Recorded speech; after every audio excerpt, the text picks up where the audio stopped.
حزب اللہ کے ماہرین کے ہاتھوں تربیت یافتہ حوثی۔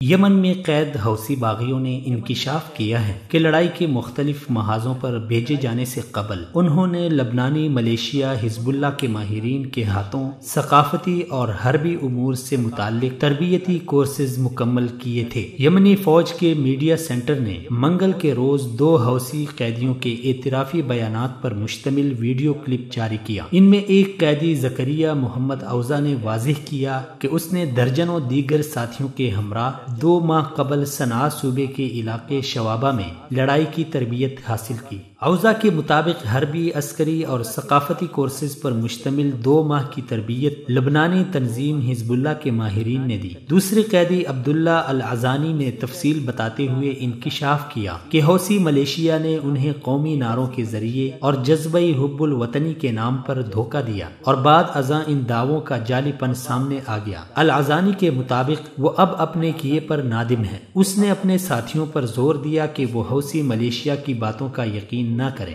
گزشتہ 2 ماہ کے دوران باغی حوثی ملیشیا نے اسکولوں اور سڑکوں سے نوجوانوں کی بھرتی کے لیے وسیع پیمانے پر مہم چلائی۔ بعد ازاں ان نوجوانوں کو لڑائی کی تربیت فراہم کر کے انہیں محاذوں کی بھٹی میں جھونک دیا۔ مزید برآں یمنی فوج کے میڈیا سینٹر کے مطابق یہ تمام شواہد اس بات کو ثابت کرتے ہیں کہ ایرانی نظام ہتھیاروں اور ماہرین کے ذریعے حزب اللہ حوثی ملیشیا کی سپورٹ میں ملوث ہے۔ اس کا مقصد خطے میں تہران کے تباہ کن ایجنڈے پر عمل درآمد کرنا ہے۔ پس لبنان کی ایران نواز شیعہ ملیشیا حزب اللہ نے اپنا نیٹ ورک ملک کے جنوبی علاقوں تک پھیلانا شروع کر دیا ہے، جس کی وجہ سے ریٹا پولیس نے حزب اللہ کے علاقے میں سرگرمیوں کو کھلی جارحیت قرار دیا اور کہا کہ حزب اللہ خطے میں اپنا منحوس نیٹ ورک چلا رہا ہے۔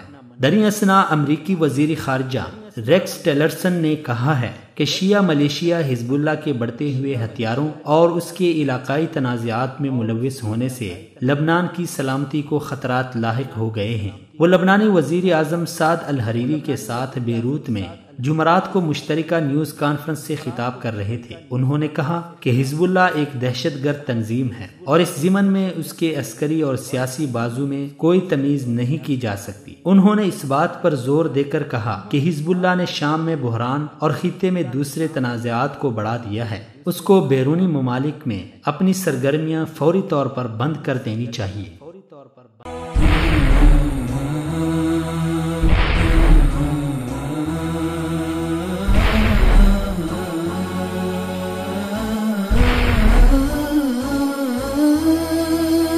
مثال اردو، سچ کا چہرہ۔